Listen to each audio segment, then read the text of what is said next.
The Toyota Tundra is extremely popular. It's big. It's American-made. It comes in fun paint colors, such as multiple shades of brown. Car enthusiasts love that. But driving the Tundra made me wonder, has American truck culture peaked? Are we on the decline, or at least at a plateau point? I think it's very possible. This is the 2025 Toyota Tundra TRD Pro, a big American-made truck with a whole lot of Toyota logos on it.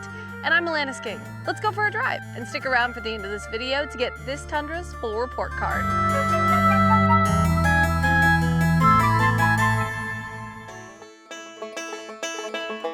The Toyota Tundra debuted in 1998 at the Indiana State Fair, and Toyota said at the time that it would be one of the most important vehicles in the company's 41-year history of making cars and trucks in America.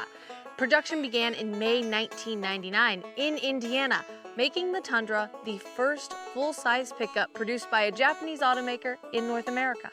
The Tundra has been around for more than 25 years, but it's only had 3 generations, and each of those generations have lasted for quite a long time. The second generation Tundra debuted in 2007, and production moved to Texas, where it remains today.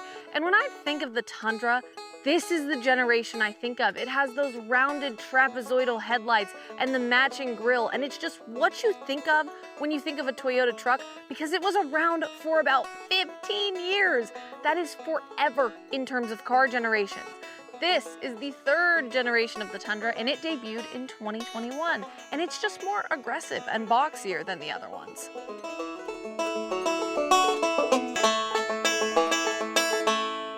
But I don't just want to talk about the Tundra today. I want to talk about American truck culture and how the Tundra fits into that. Contrary to some people who have not watched NASCAR since Toyota entered because it's not American anymore, I find that Toyota's American market vehicles are actually extremely Americanized. This is not only due to marketing stunts, like a Tundra that pulled the Space Shuttle Endeavour across the highway on a specialized rig, but it's also because Toyota did exactly what truck buyers and the truck market asked it to do. It built trucks in America from the beginning in terms of the Tundra. American-made trucks are a big deal in America because they're a sign of patriotism and pride and culture. But a lot of trucks from American brands are actually not made in America. They're made in places like Mexico. But the Tundra has been American-made and American-marketed from the beginning. So when I see this vehicle, I don't think Japanese automaker. I think American truck. And I think Toyota would consider that to be a huge success.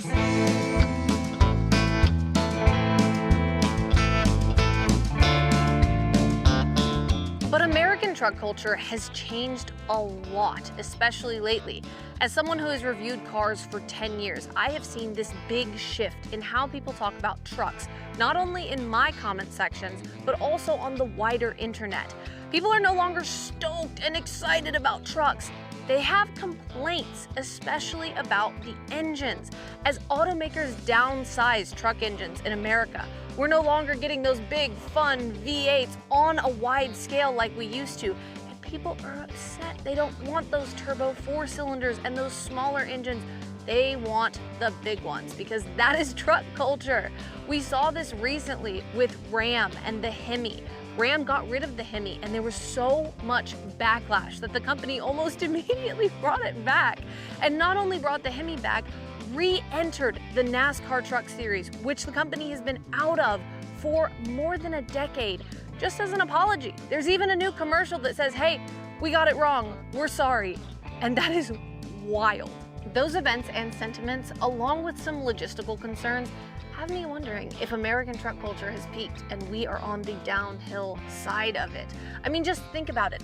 This Tundra is absolutely massive. It is so big that when I'm driving down the road, the lane keep assist system just tugs at the steering wheel constantly to keep me in the lane lines.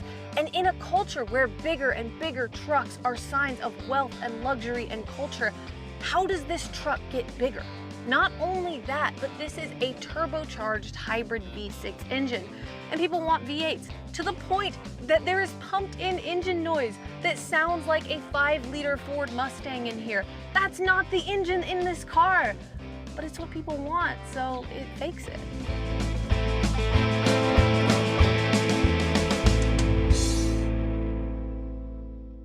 Two states have been absolutely integral to Tundra production since it began: Indiana and Texas. And I thought it was fitting that we're filming this video in Texas and I would wear a Back Home Again in Indiana t-shirt from our partner, Homefield. This shirt is really cool because it has so much history.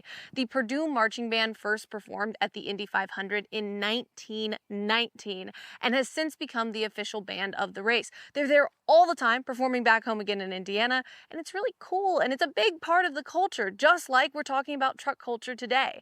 If you like the Indy 500, NASCAR, or collegiate sports, Homefield has all kinds of apparel for those things, and especially vintage-inspired apparel that has really cool callbacks like this. If you want to check it out, it's homefieldapparel.com, and I would really appreciate it. This 2025 Toyota Tundra TRD Pro iForce Max has a 3.4-liter twin-turbocharged V6 hybrid engine that makes 437 horsepower and 583 pound-feet of torque. That goes through a 10-speed automatic transmission to all four wheels, because this is four-wheel drive with an electronically locking rear differential for off-roading. And just one thing I want to say about this engine bay: there is so much room up here, you could basically fit a small child. The hybrid Toyota Tundra is called the iForce Max, and the TRD Pro is the second highest iForce Max trim with a starting price of $72,510 American dollars. This particular truck has a few options, like an $850 towing package with a wireless trailer camera system, as well as a $290 TRD Pro tow package with big side mirrors, an $89 ball mount, $105 wheel locks, $199 TRD Pro reflective bed lettering, $625 rock rails that I keep trying to step on to get into the truck, and a $224 bed mat. After options and fees, the total price of this particular Tundra TRD Pro is $77,276 American dollars. Welcome to the greatest test of all, which is how many Atlantises can fit in this Toyota Tundra TRD Pro's truck bed. We are going to delicately set our cowboy hat down right here, as all good truck drivers should, and we're gonna slide on in to our truck bed. Now, I am wearing heels. I keep doing that with trucks for some reason. So with my heels on the back of the truck, this is actually pretty good. I bet I could roll over here at least 3 times, and you could stack 3 high and I would be a little over the top of the bed, but I'm gonna say 9 Atlantises.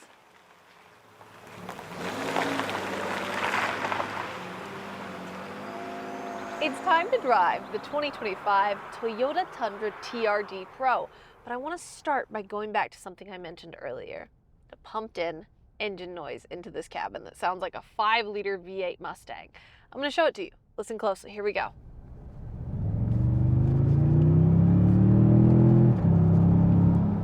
Are you serious? But there's a trick to this, okay, that I learned.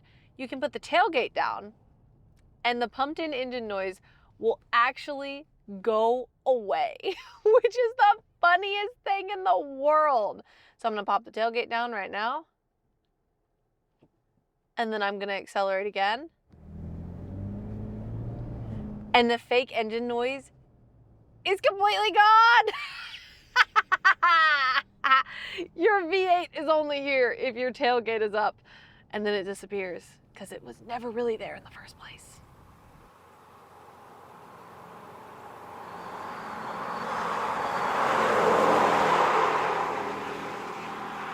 With our tailgate back up and our fake V8 sounds resumed, I want to break this driving section down into 2 main segments.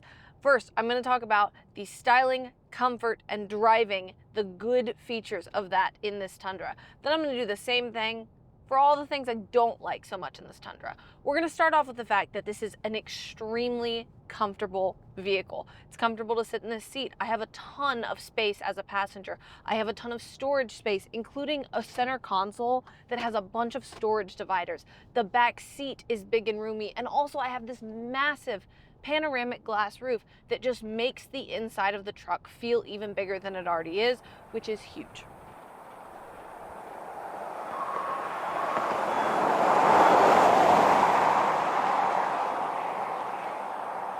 Some other great things about this truck include the fact that its infotainment screen is huge and bright and crisp, as is typical in a lot of Toyotas, especially the big ones. Also, it takes corners fairly well for its size. I'm in a corner right now, and I feel very flat to the ground. I actually don't feel a ton of body roll in each direction compared to how big the truck is, and it feels nice out here on the road.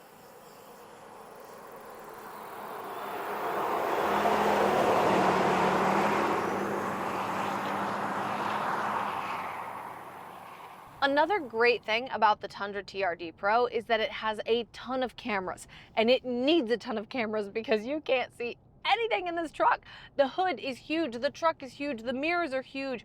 You just don't have the best sight lines from the driver's seat, and so to have all of those mirrors be able to populate on the infotainment screen and in the rearview mirror, this has a rearview mirror camera that you can flip on and off, is wonderful because it really helps you see what's around you and be able to navigate in this truck. Another thing I like is the fact that this truck does not have a squishy brake pedal, and so many trucks, especially the really big ones, have a super squishy brake pedal. You press it and it just gushes to the floor, right? This brake pedal feels actually pretty nice. It's not the most stiff thing in the world, but it is stiff enough and it's extremely responsive, and that feels good, especially in a truck where you're kind of not expecting it. And the last thing I really like about this Tundra TRD Pro is that it has some really cool styling features. So on these seats, you'll notice that there's a slight bit of camo pattern in them, and it's really pretty and tasteful. It's not over the top in your face camo, but it's there, and when you notice it, it looks nice. And another cute styling feature is on the back, there's a TRD logo, and there's a little silhouette of the truck in it.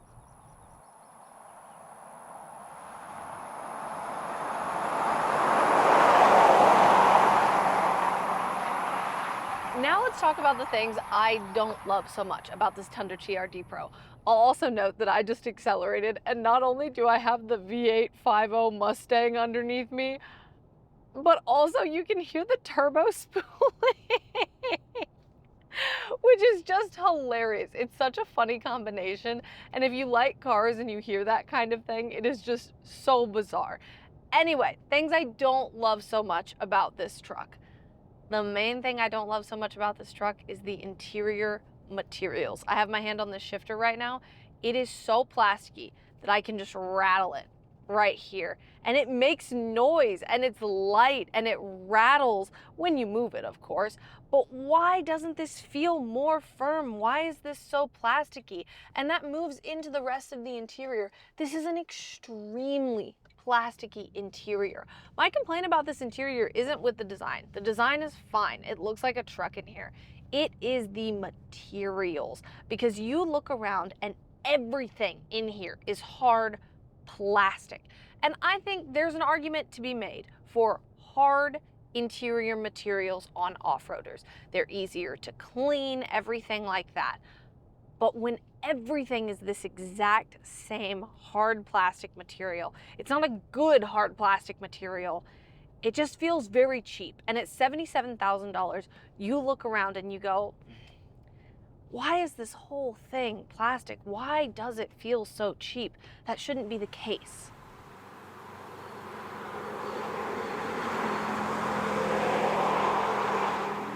We're also not getting good fuel economy at all in this truck. This is a twin turbo V6 hybrid that pretends to be a V8, and currently on my screen I am getting 14.1 miles per gallon. I have seen 13.5 for a lot of the time I've been in this truck. And if we're not doing a V8, but we're pretending to have a V8, but we're not getting good fuel economy, then what's the point of everything? I don't really know. Another thing we talked about earlier in the video is that American trucks keep getting bigger. It's part of the culture, it conveys luxury, it conveys expensiveness, and it conveys truckishness, right? But trucks are getting so big that they don't fit anywhere anymore. If you buy a new construction home in Texas, where I live, the garage is not big enough to fit a full-size truck comfortably. Everyone I see in Texas has their trucks out in the driveway because they don't really fit in the garage at all. That makes them susceptible to sun damage, to hail, to the weather, to the elements.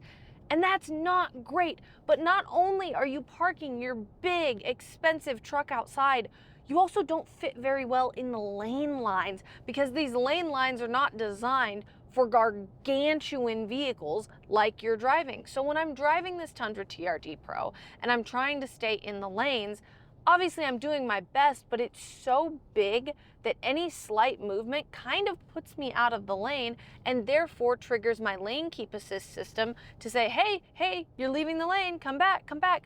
So not only is the wheel tugging against my hands, but also it's buzzing to let me know that I'm leaving the lane, when obviously I know, I can see what's going on, I'm paying attention, but that's just how these systems work. They're meant to keep you in the lines, but it's kind of hard to stay in the lines when the vehicle you're trying to stay in the lines with is so big compared to those lines.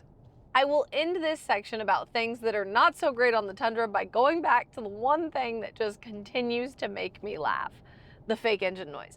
The other day, I was on the phone with my mother through Apple CarPlay, and I hit the accelerator pedal, as one does while they drive.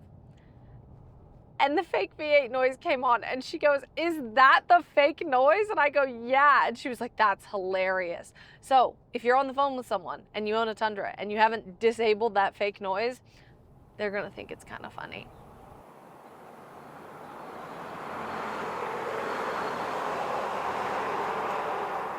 The 2025 Toyota Tundra TRD Pro is not just a commentary on where truck culture is at in America, where it's been, where we're at currently, and where we're going. It's also a commentary on where Toyota as an automaker is at and where Toyota needs to go in the future. My whole entire issue with this truck is the interior quality, and that's very common across the modern Toyota lineup. When I get in a lot of modern Toyotas, the interior is just not what I am expecting for the price and for the name plate on the car.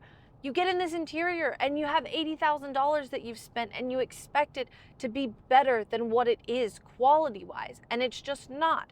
I think there are two reasons for this. Modern Toyota has been able to ride on its reputation for reliability for a long time. Even if the interiors are not the best thing someone test drives, they think about Toyotas and they think about how the reputation is all about reliability. There was a guy 10 years ago or so who had a Tundra that he took 1,000,000 miles. You know, people expect Toyotas to go forever and ever, and that can outweigh the interior quality. The other thing that I think influences Toyota interiors not being the best is the fact that Toyota has to differentiate the normal brand, Toyota, versus the luxury brand somehow. And Lexus has a lot of really good interiors. It's just not carried over to most of the normal Toyota products, I think because Lexus and Toyota need a way to differentiate themselves. But I do think this interior quality will begin to work against Toyota more and more as the years go on.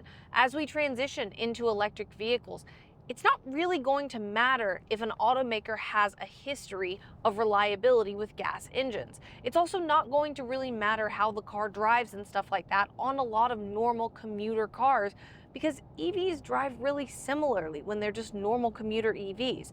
So how do EV makers and automakers making EVs differentiate those vehicles from one another? Comfort and interior quality.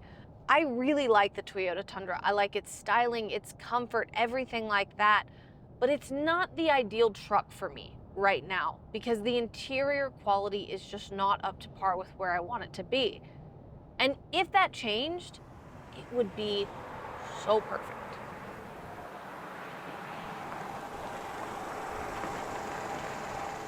Now that we've driven the 2025 Toyota Tundra TRD Pro iForce Max, it's time to give it a grade. Welcome to Alanis's report card. The exterior on this truck gets a B. I like the way it looks. It's nice. It fits in on the road and it fits in with other trucks. But it is very gaudy, and there's a lot of plastic, and there are a lot of badges on this truck. To me, it's kind of like the FK8 Civic Type R.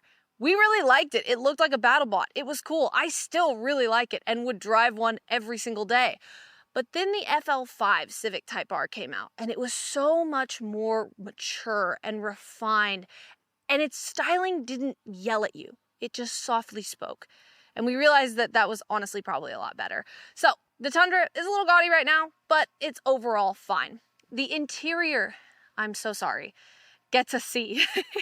It's big in there, it's comfortable, it's nice to take on road trips, but everything is so plastic. I cannot get over the materials. For $80,000, the entire interior just cannot be plastic. The performance on this truck gets a B-. It is built for off-roading. I am sure that electronically locking rear differential is great, and it works great off-road. But on the road, it is so big. And also, you have a turbo hybrid V6, but we're making V8 noises in the cabin just to pretend like we're driving a big V8 truck. Doesn't work super well for me. The value on this gets a B. It's in line with other trucks. $77,000 is actually not that bad for this off-road truck and for its size. But also, $80,000 for that much plastic is a hard pill to swallow. Would I take the Tundra TRD Pro on a road trip? Yes, I would. It's super comfortable. I mean, you're going to be fitting in those lane lines pretty snug, but other than that, it's totally fine. And overall, it gets a B-. I like this truck. I like the Tundra. I like Toyotas. But there are a lot of things that could be really, really easily refined on this truck, like that plastic interior, that just haven't been yet.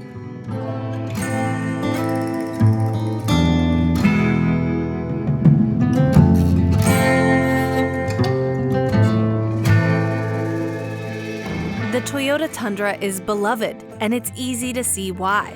American truck culture is vital to the purchases of full-size pickups, and Toyota has committed the Tundra to being as American as possible from the beginning. But American truck culture is also changing.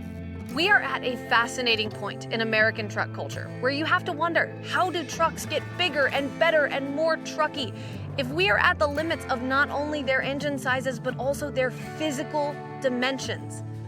I don't know the answer to that, and I'm kind of wondering if automakers do either.